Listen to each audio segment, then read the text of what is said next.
Based on what I have seen, is that it is more likely than not that we're talking over 1,000 kilometers of tunnels in Gaza, and I'm talking layers of tunnels in places like in some of these more dense areas. They found where they'll find one tunnel, and then there's a void and a gap of earth, and then there's another tunnel. So there's layers.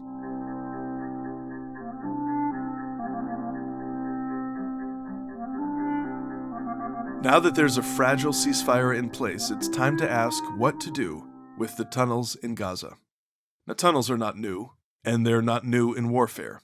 From ancient Jerusalem to Vietnam to ISIS in Mosul, militaries have dealt with underground warfare for millennia.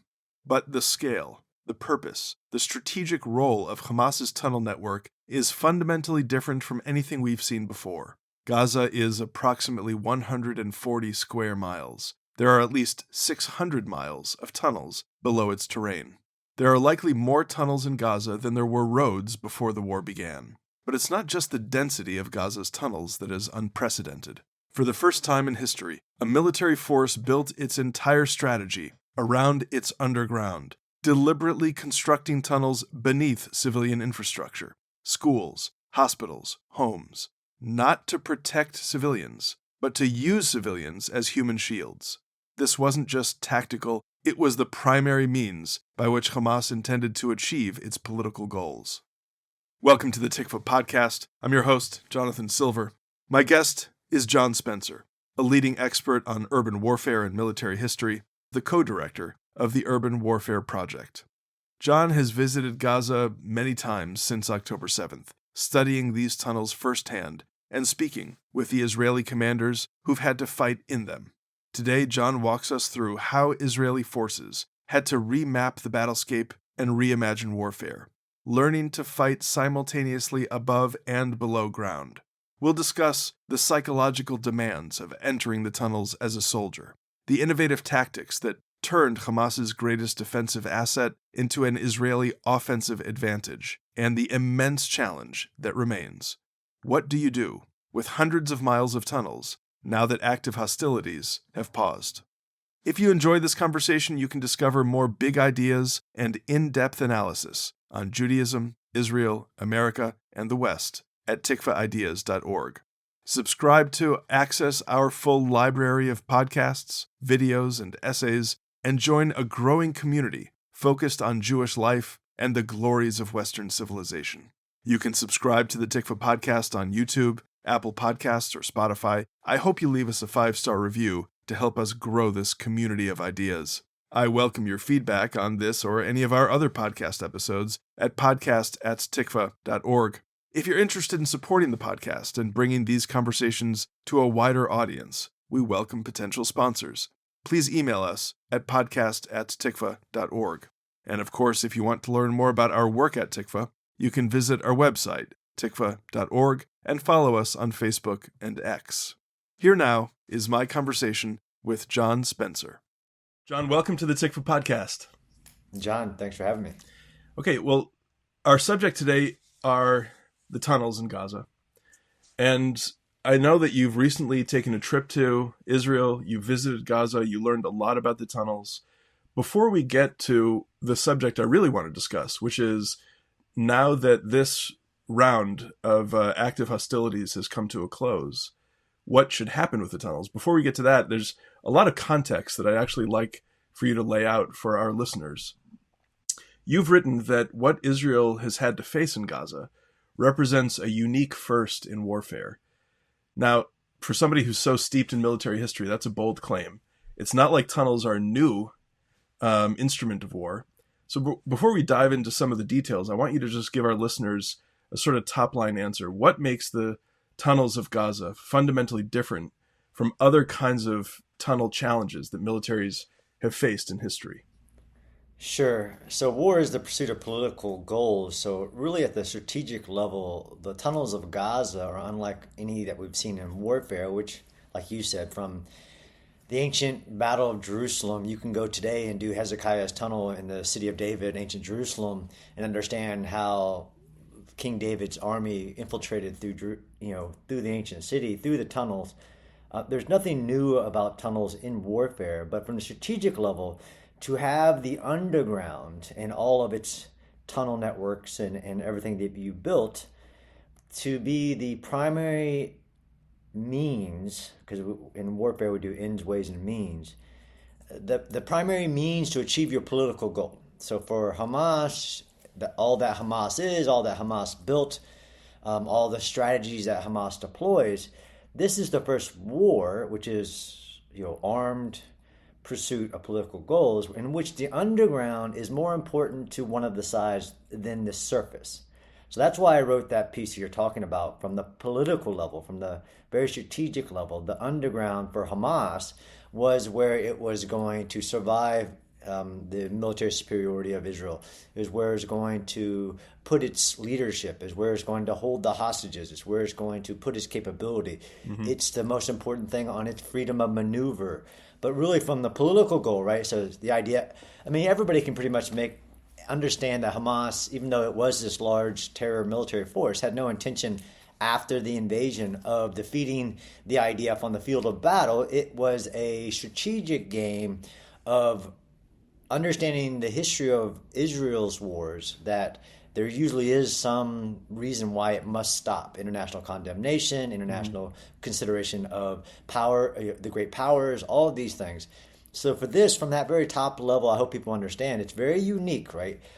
Tunnels, even in modern warfare, ISIS had tunnels. If you look at the Vietnam War, not this amount, but if you go to China, there's the Great Underground Wall. You go to North Korea, there's tunnels. Tunnels aren't new in the past, current, or future, but to use them at this political level as your primary way to achieve your political goals is very new. Right. You've written about this extensively. I know that North Korea has tunnels. Of course, ISIS had tunnels in Mosul that were discovered by the American forces. Can you give us a sense of the scale of what we're talking about here? How many miles of tunnels have been mapped in Gaza? How deep are they? Are there any reliable estimates for what it might have cost Hamas over these last many years to build out this network? Yeah, it's a great question, which has actually been a moving target. As you've seen, my writing on the tunnels was pre-October 7th through October 7th. And there's all these estimates, right? Even though I was an infantry guy, intelligence has a really long history of being wrong. But where the estimates of Hamas's tunnels were, because the IDF did withdraw in 2005, and although they went in 2008, 14, 16, bombing of 2021, it was all different forms of intelligence to include Hamas leadership's own words. A lot of the media was using, after October 7th, a Hamas senior leader's estimate of how many tunnels they had. We've heard a lot and repeated 400 miles. I don't do kilometers, the whole American, the metric thing. But on my most recent visit, and every visit I've done, I've been into Gaza now 6 times since October 7th. The tunnels being a part of every visit, every conversation, no matter what. It was all of the military tasks that I'm sure we might talk about, but to include the estimate. So I've seen a map, a Israeli map that puts the layers of, like you said, there are tunnels they've found. There are no tunnels that they have discovered the hard way, which is just drilling holes into the ground. There are ones that they know are there but haven't fully investigated, and there are ones that they know that from different forms of intelligence, human intelligence, and a whole host of other types of intelligence. I think that nobody knows for sure, right? Because there's still 15% of Gaza in which the IDF never went into. That's heavily dense, right? If you think about the central camps and portions of Gaza City, there's none in the humanitarian zone, because as you get closer to the sea, which is really interesting because there is a geology aspect of this. So why is there so many tunnels in Gaza? It's because it's easier to dig, it's sandier. But if you get closer to the water, then you get closer to the water table, and nobody can dig. You can, but it's an engineering thing that Hamas doesn't have. You asked me for an estimate. I think, based on what I have seen, is that it is more likely than not that we're talking over 1,000 kilometers of tunnels in Gaza.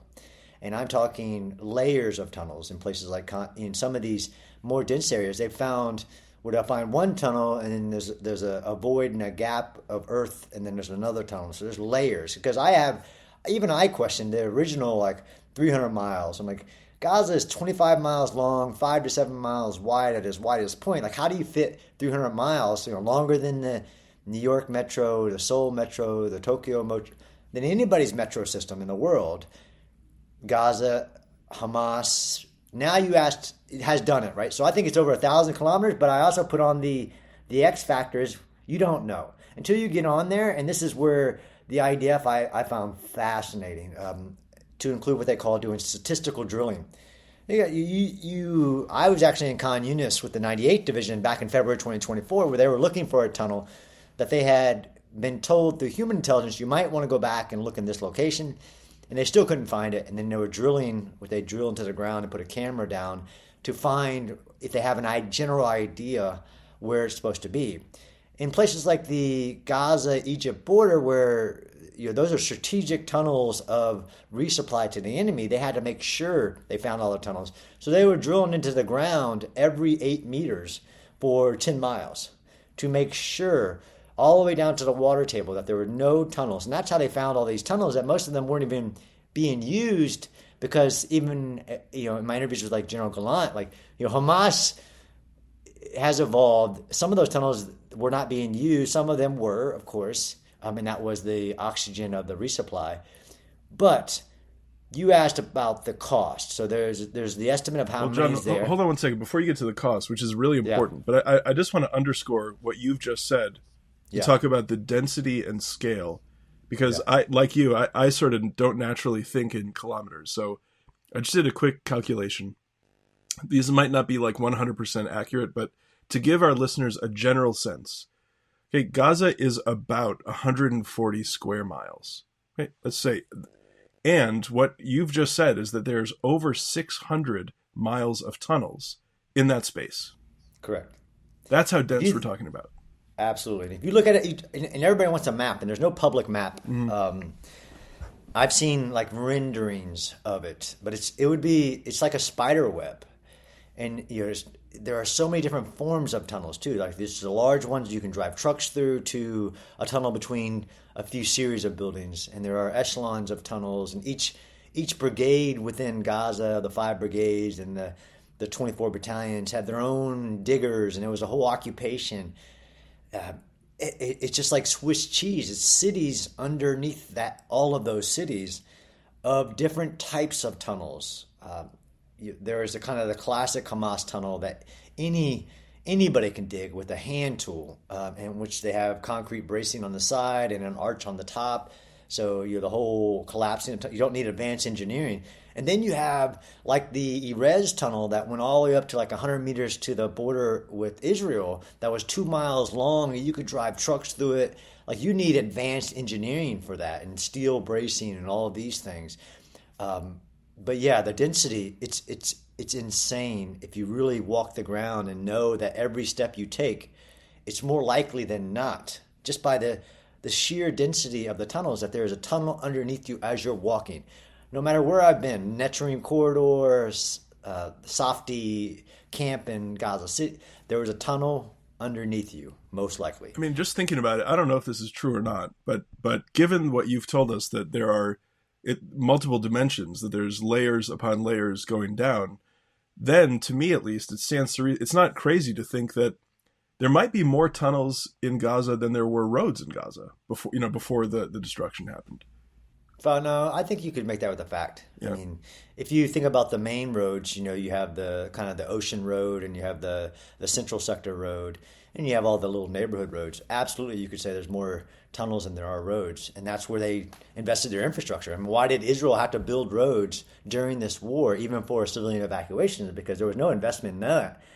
It just wasn't. There was all of the money, the concrete, the steel was going into these tunnels, which Israel knew about, which is a kind of a separate question. But so you asked me about depth too. So there is some research showing that, of course, there are tunnels underneath every building. So the depth of them can be right underneath the building, all the way down to 200 feet underground. And Israel had, before even October 7th, found some that were 200 feet underground.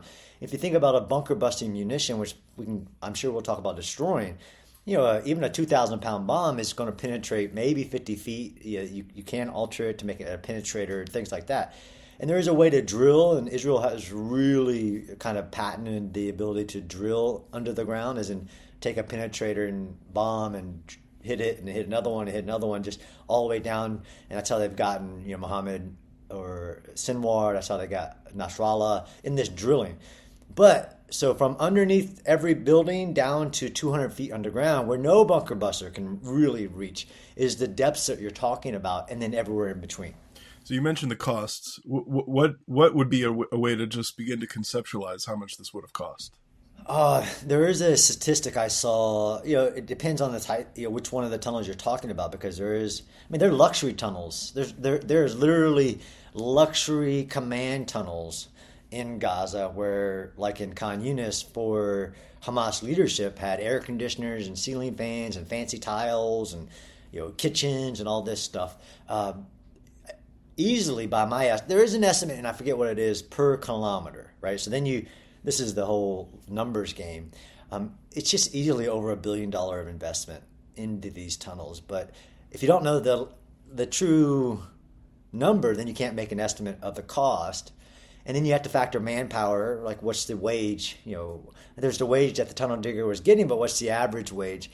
So what is your estimate by cost of just material, the actual workforce or whatever? Easily it's over $1 billion investment. Right.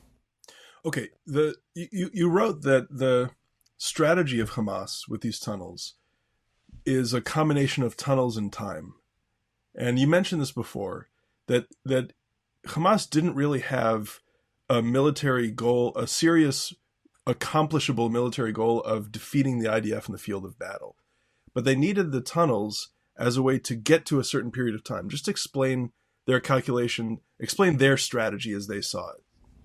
Sure. So, beyond even Yahya Sinwar, who spent a very long time in Israel's jails thinking through Israel's greatest weaknesses, both hostages and international support, to include time. Israel is designed for short wars, even that within their society. And Hamas has studied and has, since October 7th, really, the number one intelligence feed that the Hamas from October 7th relies on is Israeli TV, because they're counting on even the societal fissures and societal times of having a force deployed for a certain amount of time. Israel isn't designed to fight long wars. But if you really look back at even the 6-Day War, Yom Kippur War, you name it, it's about time for that Israel is allowed to fight a war, which is all a factor too into Hamas's leadership. Even if we look back at the first Gaza War, 2008, and all of the just the wars that have happened in Gaza, it comes down to time and resolve of Israel's society, Israel's government, international partners, the United States, you name it. So time's always a factor in war, and people that discount time, no matter who you are, it really goes really badly for them. But the time horizons are different. For Israel, it's a very short time horizon for many reasons. And Hamas had adequately analyzed that and knew that it just had to survive for long enough before all of these basically hourglasses were running out for Israel's government, and not even the IDF, but Israel's government. So it's all about delay. So of course Hamas deploys and uses the tunnels in all classical warfare ways, both offensively and defensively. Offensively to support guerrilla warfare, popping up and out of their tunnels. Defensively to survive aerial strikes, to maneuver unseen, all of these things. But it is really going back to just the time factor. So, yeah, maybe just say another word about that. The different purposes that the tunnels served for Hamas. There's what you just said, the ability to move offensive troops into location that is much harder to detect, the ability to withstand missile barrage. But of course, there's also resupply. And in this case, there's the whole dimension of the hostages. Yep. it's easier just to break it up into offensive and defensive tasks. So defensive tasks, of course, even the urban areas are called the great equalizer for a reason, right? You can mitigate, no matter how superior a military is, the American military, Israel military, you can reduce the effects of those in dense urban areas, and usually because there's an underground. But Hamas has invested for years and learned from the power of the underground. A lot of people go back to even 2021, Operation Guardian of the Walls, which was really focused on the tunnels, although Israel initially, what they called the secret tunnel war was about stopping the cross-border tunnels coming out of Gaza. Israel developed an underground center and underground wall technology that stopped that. But there was still this secret war of them tunneling towards the wall, hitting it. Operation Guardian of the Walls was kind of a blip in this history where Israel felt and inaccurately estimated that they had destroyed a certain percentage of Hamas's tunnel network in their massive air operation. They, estimates of 50%, right, of IDF military leadership, and then Hamas would come out later and say, yeah, they got about 3%. And they invested in blast doors, which I always find interesting. After that Guardian of the Walls, there's a memo found by Yahya Sinwar where he approved $250,000 to put in more blast walls, because from an aerial strike perspective, if you hit a tunnel, you also rely on the concussion of the bunker buster going through the tunnel and collapsing portions of it. Even in Guardians of the Wall, there was collapsing buildings that weren't supposed to collapse, which was the sign that tunnel went underneath apartment complexes and things. Well, after the Guardians of the Wall, Yahya Sinwar approved investment in more blast doors, because blast doors will contain a concussion from going down the tunnel. But that's the defensive lesson. So Hamas has learned over and over again that they can survive any amount of IDF strikes with the right depth of, and that's why they kept going deeper in their tunnels as well, the right depth of. So their leadership goes underground. Of course, that's where they held most of the hostages were underground. Like you said, they resupply their supplies, especially even their rocket supplies. They developed a way to even put rails into the tunnels so they could bring their rockets that they developed and manufactured underground, which was a new thing too for the IDF, to find underground rocket manufacturing plants in Gaza, not only to hide them, but also to protect them so they could keep producing them. And that takes a lot of ventilation and storage of chemicals and capabilities. Anyways, from that defensive capability, everything that the Hamas cares about, they could put underground. And, okay, so the one thing that we didn't talk about, which is different about Hamas's tunnel network, not only the scale, density, and purpose of them, there's never been a military in history that has invested in tunnel networks for the purpose of using the surface as a shield and a sacrifice for the strategy, right? Everybody knows that Hamas uses human shielding.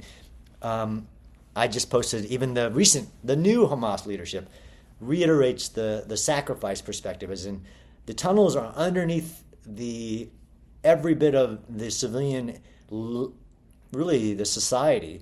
You could say civilian infrastructure, but you're talking about every apartment, every school, everything. And with the purpose of using that surface as another layer of protection, right? Defensively, you're talking about layers of protection. It's using the people as a protection for their tunnels, because none of the people are allowed in their tunnels. Now, offensively, like you said, to include, this goes back to what Israel didn't know before the war. Of course, everybody knows that Hamas is really good at using their tunnel networks to conduct offensive capability in depth. That means that, of course, they have a main defensive line, which is where they plan to hold the IDF. But then across depth, they have all these tunnel pops up. They pop up creatively, not just out of buildings, but like there's even cars. That's not a car. That's a tunnel opening. So they can pop up, minimize cost to themselves, fire an RPG, or more likely just attach a bomb to a vehicle and then pop down in and run away. Of course, they built the tunnels as well with booby traps in them. So if you think about offensive guerrilla tactics to pop up like a gopher out of a tunnel and then do an attack and pop into it, usually then if you know where that tunnel is, you can either follow or blow it up. Hamas built the tunnels with bombs in the walls. Like they actually poured the concrete and had bombs in the walls so they could rapidly just arm the bombs. and that's the great danger. But that's part of their offensive strategy, is to use the hit and run tactics, go into it and then pop up somewhere else, and that also alleviates to the freedom of maneuver, right? So they're not maneuvering on the surface, and we can talk about kind of early in the war and how the IDF changed their tactics, but they would rarely engage targets on the surface, because Hamas would pop up, pop back down, pop up at different locations. And they also had the freedom of maneuver to conduct operational maneuver. So these are the connectors, right? So if you think about why, again, there's so many tunnels, is that you have tunnels for different purposes, for command and control and for offensive operations. And then you had connectors between companies, battalions, and brigades. And some of these longer connectors are what Israel targeted high on their priority list, is to start cutting off the connectors between North Gaza and Central Gaza. They had 3-mile-long tunnels going underneath the Wadi Gaza, but really you could enter northern Gaza around Bet Hanun and then come out in Rafah. That means the entire length of the Gaza Strip. The entire length of the Gaza Strip. And those connectors were really important offensively, lastly, just because you need the ability to offensively maneuver, and you could do it completely underground in Gaza. Well, John, you mentioned that Yahya Sinwar had this insight about the value of blast doors in containing the exposure that the tunnels had to Israeli penetrators. Of course, the IDF, the real story over the last couple of years is not necessarily what Hamas learned, but what the IDS had to learn about fighting subterranean warfare, remapping the battlescape as they were fighting the war. So I think to tell that story, we ought to begin right at October 7th. Now, the IDF, for listeners who don't know, the IDF has this unit, the Yahalom unit, which is, you'll describe it better than I can, but it's essentially like an underground engineering unit that specializes in this counter-tunnel defenses. When they first went into Gaza, in those early days, what did they see? What did they think that they were doing? Just tell us about who was controlling the tempo of operations at that time. Sure, and you keyed on it from a military perspective. Tempo is in the pace of the operations is really key. You want to seize what they call the initiative and control the tempo of the operations. But because of this 20 years, because there were tunnels in Gaza before 2005, right? I presented in even before it renamed itself IDAC Herzliya about tunnel bombs, to include going back to before 2005, where Hamas and other insurgents would pack tunnels underneath IDF checkpoints and pack them full of explosive and blow them up as a tunnel bomb. That was happening before even withdrawal out of Gaza. But so Yahalom, weasels, a lot of Western audiences will kind of recognize it more like the tunnel rats of Vietnam is what they called them. But it's very, but a whole brigade size, so over, for brigades, 4,000 to 5,000, 6,000 soldiers. These are special forces engineers specifically trained for years in training, manning, and equipping for underground warfare. All the robotics, communication, navigation. I had been to some of the training camps before the war. Both Hezbollah tunnels versus Hamas tunnels are vastly different. They were the world's leading force. There's nobody else in the world, and I travel the world, who has that size of a unit working with all the world to develop underground warfare capabilities. And Yahalom was it. But if you look at the scale of the problem in Gaza, I don't care if you got 4,000 or 10,000 troops. It ain't enough for the actual problem set. And this is what happened by the time the IDF deploy into the ground assault into Gaza, is that they're encountering tunnels. And it was stopping the tempo. So initially it was, okay, you found a shaft, stop, call a Yahalom, which they broke the Yahalom up into squads and even teams and gave them to the maneuver units. Stop, okay, bring the specialist up to deal with it. And they actually lost soldiers in the beginning of even booby traps around the tunnel entrances. They viewed that as just not sustainable, because it was dictating the momentum of the operations, and that's what you don't want. So then they had to push the information from a specialized task down to general purpose tasks. So you had to have the infantry units and the engineer units and everybody starting to rapidly understand just the principles of dealing with a found tunnel, a found shaft, from initial exploitation or investigation, because you could have a water shaft that looks like a tunnel opening. There's so many variations. So that was like one of the first things that had to be done, was address that. But there were also, you're having to deal with them. Even Yahalom had to deal with the scale of the problem. The dogs, there are some dogs in the Okets, which was also, everybody thinks that every dog is trained for underground warfare. It's not true. Every dog is actually trained for a specific type of, whether it's bomb disposal, cadaver discovery, things like that. There's actually a subset of dog training that is underground warfare. And there have been lots of videos released of that being, before you put a soldier down, you put a robot down the tunnel, you put a dog down the tunnel, and there's lots of videos of the dog with the camera on it, and investigating the tunnel, because it's there is the concern in the beginning too that every tunnel you find could have a hostage in it, which really dictates again to the tactics that you had learned before. It wasn't necessarily the tactics you had prepared for the presence of a hostage in a tunnel that caused problems. And this is the evolution that you start to see of the IDF even in northern Gaza, is just recognizing the scale and how much it was stopping momentum, that you would find a tunnel and have to stop, call somebody up and deal with it, versus how can you mitigate while continue operations, secure the area. That was a big problem.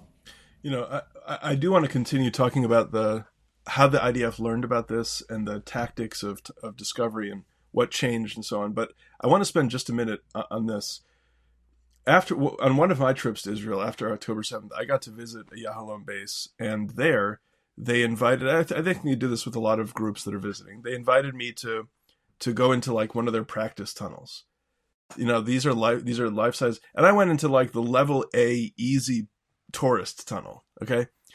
But even that was, it's very, you were just saying how the scale and variety of different sorts of tunnels, some are gigantic and have train tracks and you drive trucks through them.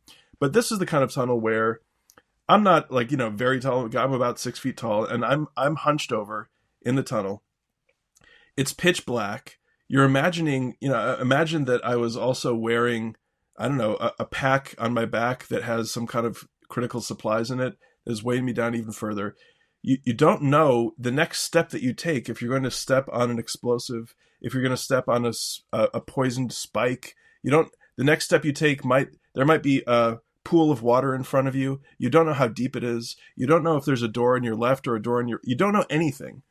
And I just think that when it came time for men to go into these tunnels, the psychological terror of taking each step was a kind of heroism that I had not appreciated until I'd been in a practice one. And again, I was in the most tame, welcoming tourist version of it. Yeah, I actually I finished a book recently, and one of my experiences of entering a Hamas tunnel, and having trained and researched with many tunnel units around the world, to include our most elite U.S. Special Forces people with some tunnel capability, is that you have to put somebody through confined spaces training. You could have the biggest, baddest warrior fighter, and you put them underground, and then they freak out. And I actually had a specialist at one of my podcasts, Joe Vega, like a Green Beret, whatever, special forces guy, and he gets underground and all of a sudden gets claustrophobia. You can get vertigo, where you lose sense of time, direction, everything. And you think about taking a casualty underground.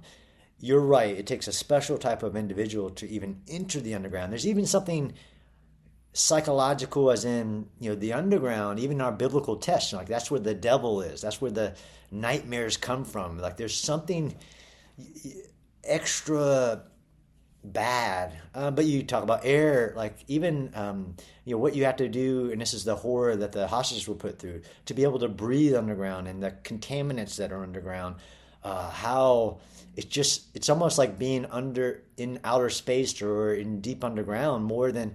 And that's the problem I find for training people in this, is that they think they can just take everything they know about the surface and all their military equipment and, of course, just, go underground. And it's more like operating on the surface of the ocean, but then going underwater. Like you need all new special type of equipment, new cognitive capabilities, more physical capabilities. It's completely a foreign environment than just saying, well, I'm just going to go into my basement. Like, no, it's crazy. I mean, it's like, I don't know, I want to just give our listeners a sense. It's as if you're in the space of a coffin. I mean, I use that example advisedly. It's underground. There's no connection with time and space. You have no idea where you are. It's a maze down there, and the threats are everywhere. And it's a very unique way to have to try to proceed and map this terrain, the subterranean area. So look, I think that for all that Yahalom had tried to learn in advance, it was really slow going early on. I want to bring us to November 2023 in Khan Yunis and ask you to tell us about Brigadier General Dan Goldfuss and what the 98th Paratroopers Division did that was different, what they discovered, what did they try to innovate? Sure. And I wrote this piece, and I visited in February of 2024, and General Goldfuss, who is just an amazing general, warrior, scholar, student of the art of war, took me into Khan Yunis, but also explained to me what they had been doing from a maneuvers perspective, right? Speaking in that military parlance on how you maneuvering against the enemy. General Goldfuss, rightfully analyzing the enemy, the way that the enemy was operating, and he studied the operations that were happening in North Gaza. So by the time he gets his assignment, part of the 98th Division in Khan Yunis, which is like the heart of the Hamas leadership, he analyzed what were the advantages the enemy had in the defensive terrain and said, I refuse to allow to see the underground to Hamas. So he assigned, he also comes from a Special Forces background, right? He's Fatella 13, the Israeli version of Navy SEALs, had a lot of background in special operations to include Amman and all the intelligence service. So he put together, he gave commanders guidance that he wanted to change that. He viewed that as a very high commander's priority is the tunnels. I'm not going to cede the ground. And put a task force together to start analyzing the tunnels from every angle, to include how Hamas protected some tunnels more than others, and all forms of intelligence. To include when you discover a tunnel, analyzing it in detail, like why was this tunnel built this way? Going back to there are different tunnels, and General Goldfuss had this whole team that he led and used all the resources he could gather to figure out how the tunnels were built, why the tunnels were different, to the point where he started doing maneuver, and this is what I wrote about. Unlike before, when in northern Gaza, you could pretty much assume that the IDF identified any tunnel they found as an obstacle. This is something they had to deal with because they found it. Versus General Goldfuss flipped that script and used it as an advantage. So anything in the underground, he viewed as an advantage to him, the IDF, the attacker. So he started, after eventually having to go to include the IDF Chief of Staff for permission to assume risk, to put soldiers into the underground, even after they had lost soldiers in northern Gaza from soldiers hitting booby traps in the underground.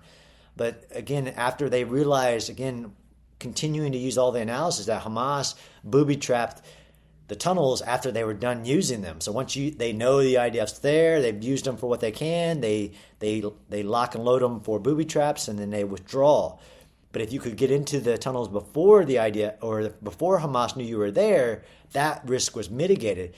Long story short, General Goldfuss started doing major maneuvers, as in multiple brigades maneuvering at the same time while having Special Forces soldiers and commandos underground and maneuver simultaneously with ground forces on the surface and Special Forces underground, maneuvering on Hamas at the same time before Hamas, and this is what you always want to do, right? Maneuver warfare is about cognitive, overwhelm the enemy cognitively.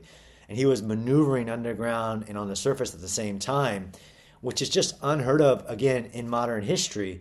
We put people in tunnels in Vietnam and would try to get to the command centers and all this stuff, but to literally think through and organize an operation where you're going, you know where all the tunnel entrances are based on your analysis. They don't know you know. And then to do an operation to infiltrate into those tunnels at the same time you're doing a massive 2-brigade pincer maneuver onto the environment is just incredible. But I will say that the operation was different as well, as in what you're doing in a tunnel matters on what your mission is, right? So if I need to go into it, hostages, and at this point the hunt for Yahya Sinwar and the top Hamas leadership is on, right? So where is he? So you could see why the mission General Goldfuss was based on the missions he had, like the task priorities of kill and capture Hamas leadership, find the hostages, like all these missions. So he took all that he knew and all that he had to build this new way to understand the tunnels enough to mitigate the risk to putting very special forces who had to figure out the communication. Like, that's what I asked as a kind of a outside observer. Like, how the heck did you communicate and track the moving force underground at the same time you're maneuvering the surface? And it wasn't the ground maneuver force that was controlling the underground. It was him, the division level, who was controlling both forces and tracking even spatially. How do you visualize? Because, a commander's job is to visualize, describe, the direct. How did you visualize a moving underground force at the same time as surface? Just from a military research perspective, most people can't I wanted grasp. to ask about how the subterranean and terranean forces were simultaneously coordinated. Yeah, from the division you must level. need some kind of special equipment to undertake that kind of coordination. You cannot enter the underground with anything that you have that's designed for the surface. So if you think about it, everything you need to see, right? Most surface night vision needs ambient light. So you need all types of night vision. You can't communicate with anything because most communication needs either satellite or line of sight communication. So you need special kind of communication, special type of navigation because you're not going to use GPS or anything else. It's all special equipment. It's all special. And this is, again, Israel's been working for over decades with leading U.S. and other country militaries and research and development in designing this stuff on how do you fly a robot, which you can't send a radio signal to underground because it won't work. How do you communicate? There's different forms of like mesh network or hardwire, or all these things that you need. 100% you need special equipment and repeaters and all this stuff. So he figured it out rapidly too. So I think I understood, but I just want to make sure that I get it clear. The decision seems reckless on its face to send soldiers into uncleared tunnels, given everything that you've already told us about the booby traps, the IEDs, which are embedded in the walls, the narrow passages where a single defender could hold off superior forces, all of that. The reason it wasn't suicidal, you're saying, is because Israel was relying on its own intelligence that Hamas had not discovered that those tunnels were discovered. They thought that they were still secret. Correct. Okay. And that takes a lot of intelligence assets to watch the enemy, not just the tunnel. So it's not just the terrain, but again, going back to if it was a tunnel being used for somebody really important, or a tunnel, then you have a lot different maneuver, surface activity around that location, if that makes sense. So it's called prudent risk. It's very high risk. I mean, beyond high risk. But what is you also, this, like you said, the surprise element of that, but also the speed of it. So once you start it, how fast you have to move underground to prevent those risks of that being waiting for you. Like you said, you could be a single fighter holding a tunnel and just what we call spray and pray. So you got to have certain shields and all this other stuff you have to have underground. I mean, that's the Thermopylae story. I mean, that, right? Like, that's right. So this, I think it's zooming out from that. What you've just told us, I think, represents something which is, I don't know if it's revolutionary. I don't know if it's but it strikes me as rare that Hamas spent 15 or so years, and I don't know, the number that we were using before, let's just use it as a round number. Maybe it's a little more, maybe it's a little less. $1 billion building out these tunnels as their ultimate defensive advantage. Yep. And then in a matter of weeks, the Goldfuss division figured out a way to flip it and make them into an Israeli offensive advantage. I mean, that strikes me. I don't know if that's unprecedented, but it strikes me as rare. It is a absolutely unprecedented. I can't find. I mean, in Ukraine right now, you have Russian forces who have, after 2 years, started to use like gas tunnels and things like that to go underneath defensive lines. They're not doing them in simultaneous maneuver. So the underground maneuver isn't, to me, as revolutionary as the simultaneous maneuver, which is what you see here. And to synchronize that, right? So in military terminology, the commander has to synchronize it all. And if you get it wrong, how you could see even in this high risk operation how bad it could go if it isn't synchronized correctly, right? If the ground force gets ahead of the underground force, or the underground force, like all of that, it is that combination that caused the success that was had. And again, it's the mission, right? So this actually goes. The IDF stopped doing this eventually because the mission changes, and that tunnel is only yours for as long as you're doing this.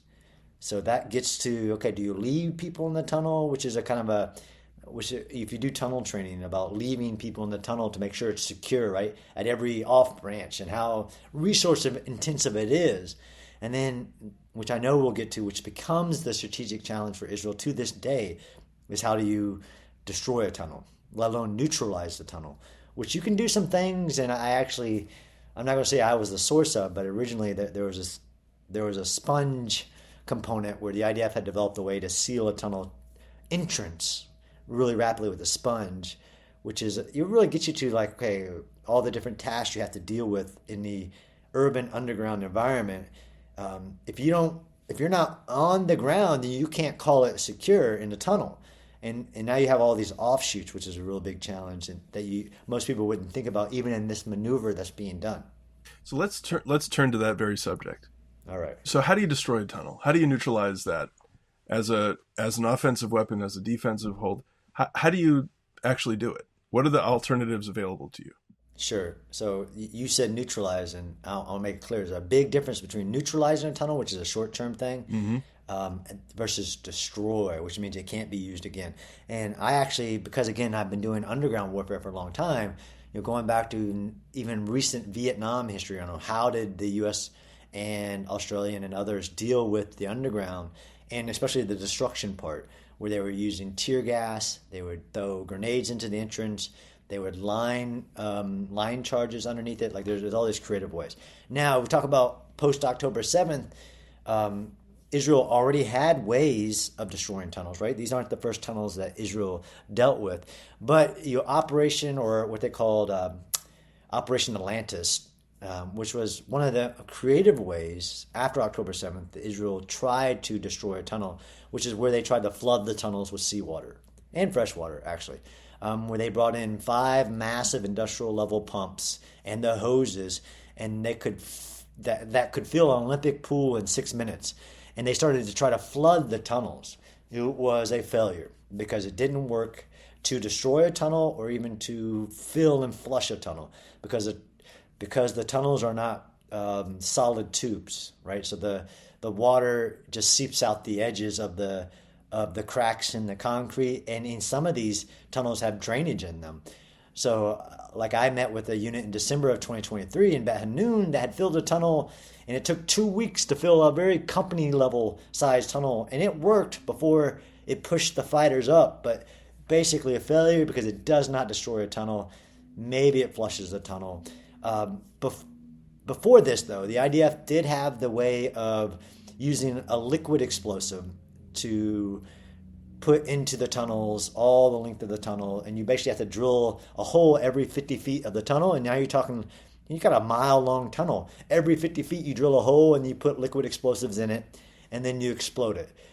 The other way is, and we saw this, but it's really the least preferred method, is you put an IDF soldier, usually a Halom, into the tunnel once it's been basically made safe, is what they call it, of booby traps, and then you line the entire tunnel with explosives.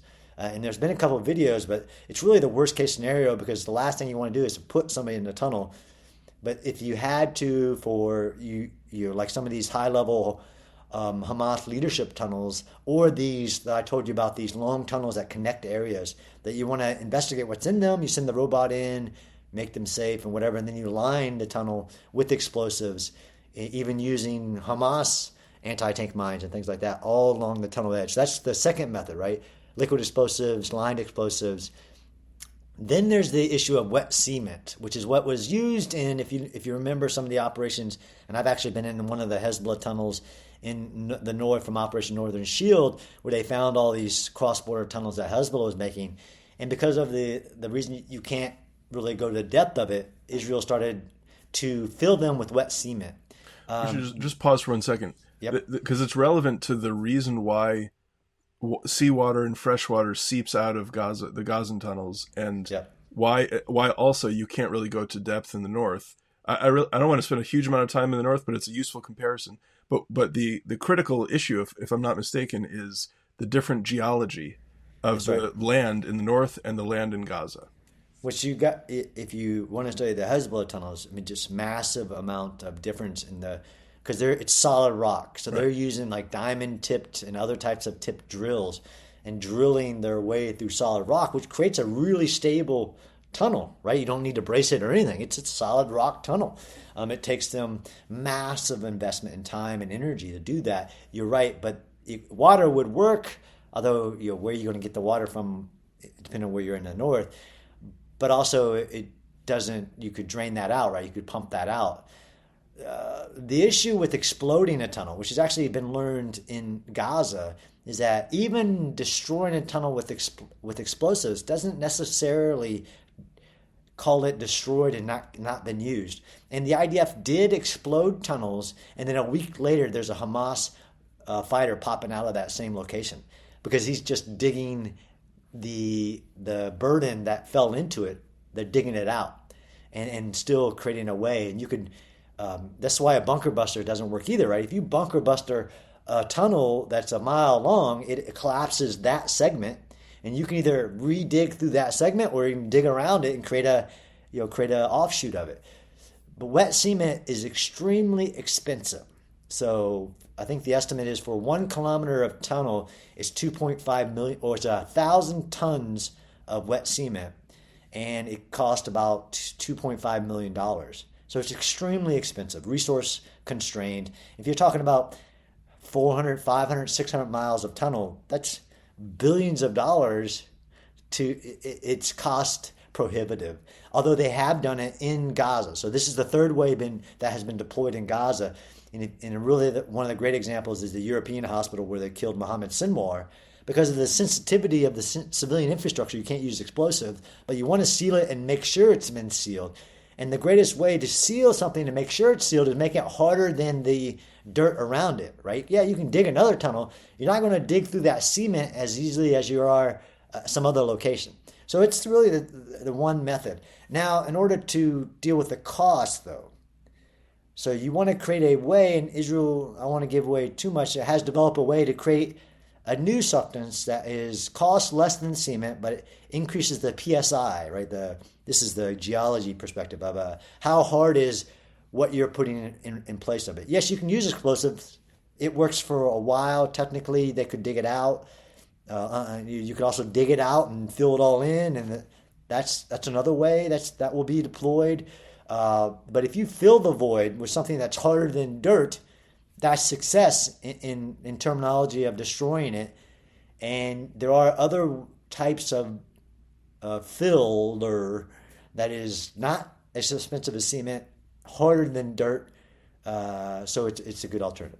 You know, what I'm learning from you is that this also relates back to the strategic aims of the tunnels to begin with, because even if once cleared and once neutralized but not destroyed, they can be quickly resurrected to a condition where they can be used again. Absolutely. That means that Hamas succeeds in elongating the time and creating, making Israel's operations take longer.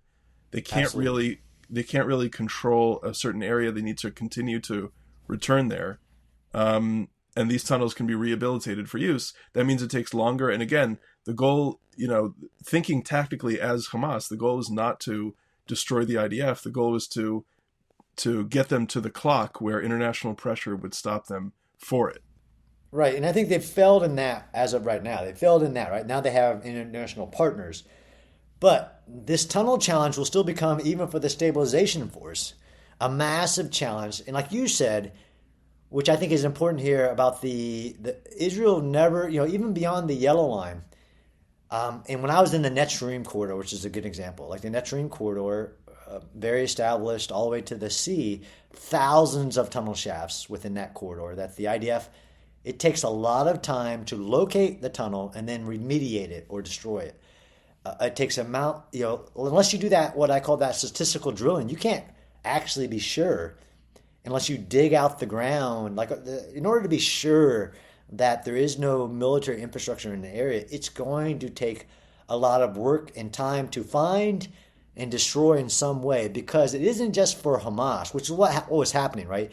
In 2 years of operation, the IDF would go in, they would clear, they would destroy tunnels that they'd find, and then they'd come out. And they didn't find all that was there, right? They like that map I told you that has all these known and locations of tunnels. There's still some they don't know that's there because of what you have to actually do to be sure. But it doesn't matter if it's Hamas or what, some other force. And if you have an area, you want to call that area stable. You can't leave behind. It's called leave behind infrastructure.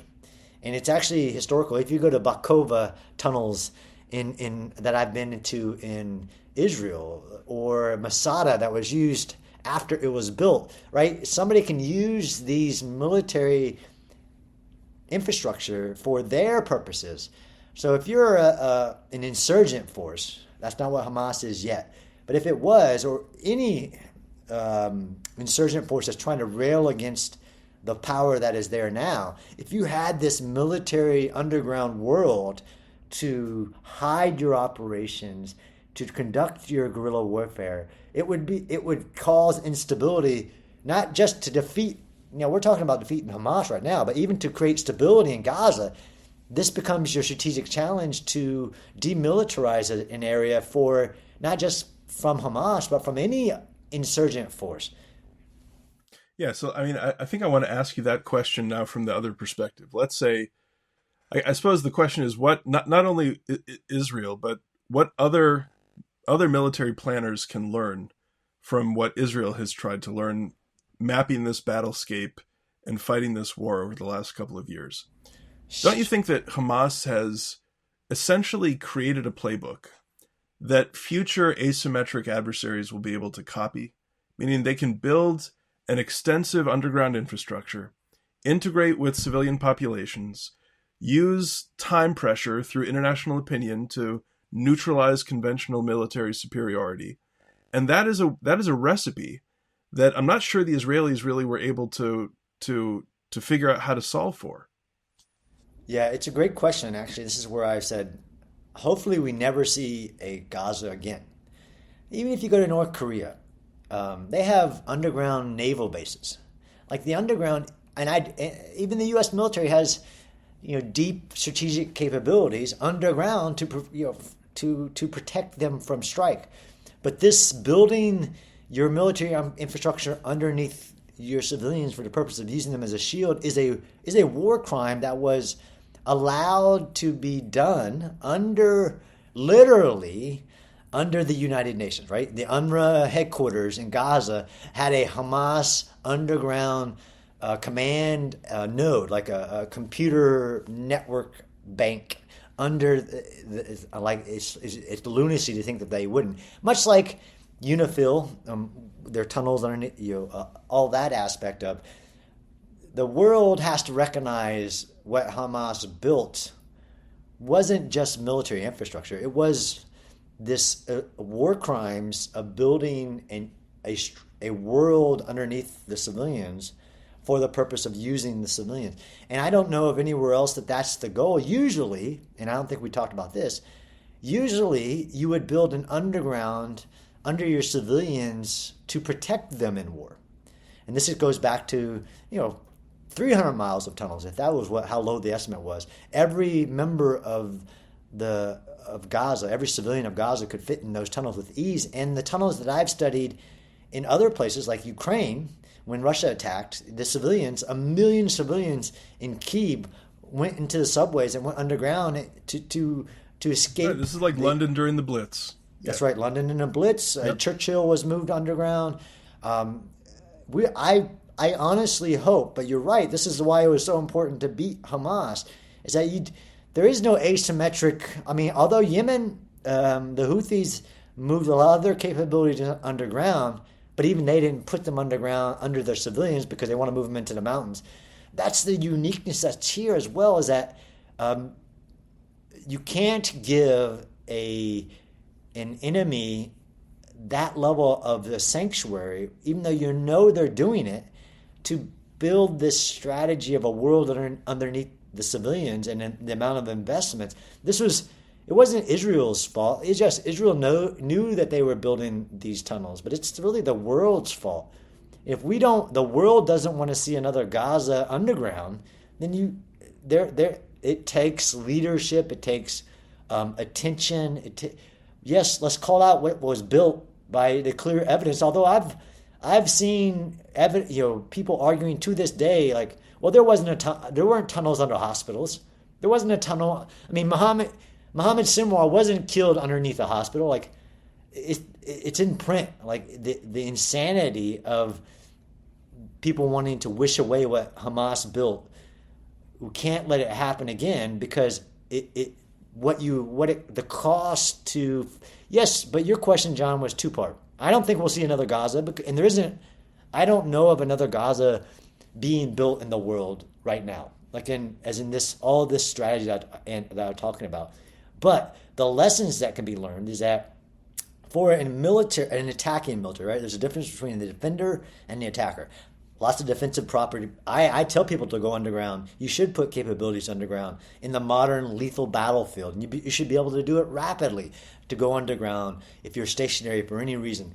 But offensively, the world will learn from the IDF is that it doesn't have to be an obstacle to you. It actually can be an advantage to you. It can be a maneuver corridor. If you have the capabilities, which is what Israel learned, is that they had capabilities. It was nothing to... They knew the threat. They knew that it wasn't the size of the capability they needed. And that's a lesson for the IDF to take. Like, you did not have enough underground warfare capability. Yes, all of the technological lessons that have been learned, from the robots to the dogs to all this needs to be invested in more, so you have more of those capabilities. Not that they weren't there, but even this creative way to destroy a tunnel. That's going to be needed not by the rest of the world. It's going to be needed by the stabilization force right now in other creative ways to rapidly destroy tunnels, which I think was relegated in military sciences to we'll deal with that if we have to. Yeah, so that's really where I want to bring our conversation to a close. Right now, we are in a period of fragile ceasefire. It's hard to know what the next days and weeks and months will bring. But at the moment, what should Israel what should Israel's goal be in seeing these tunnels? What should they do to them? What should they do with them? How should they address the tunnels at this moment? So if we're talking about, as we're currently talking, because everything can change, is that there's a yellow line. And Israel pretty much can say with strong validity that there are no tunnels that go between Gaza and Egypt. There are no tunnels that go from a certain area between Israel and Gaza. But that whole yellow area, thousands of tunnels and tunnel entrances. So I'm sure the IDF will be working strongly to continue what they were continuing, which is to address the military infrastructure underground, to include destroying it through a variety of ways. And as we start to talk about the stabilization force, because no stabilization force wants to deploy into an area of Gaza where there's tunnels underneath them. So that will be a factor in their planning, as well as in where are we sending this force, and what is the terrain analysis includes especially in Gaza, the underground.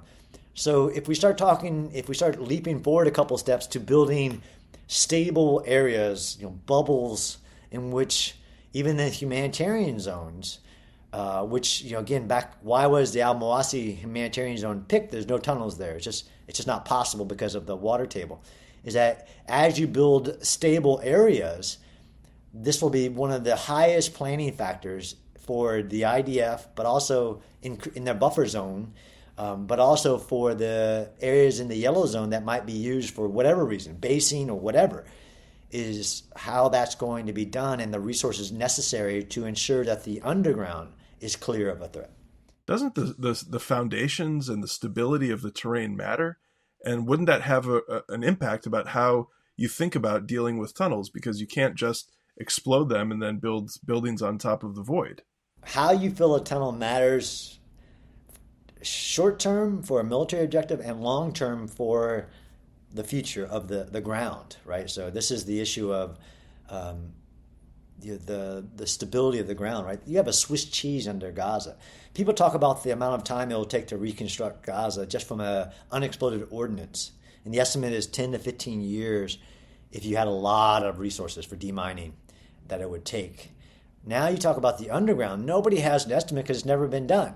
Like, how long would it take to dig, fill, whatever it is, in areas that you could build something on top of? Because you can't build a new building on top of course, you got to clear the rubble, but if you have a Swiss cheese of tunnels underneath you, so you have to, that factors in. And I don't think, because it is kind of down the road, but it's a factor in construction requirements, expertise, all of this. Even if you were to say, okay, we're going to hand this area over and we're going to start rebuilding, and the depth of assurances that have to be had in the geology of the ground, even though this is a Swiss cheese of earth.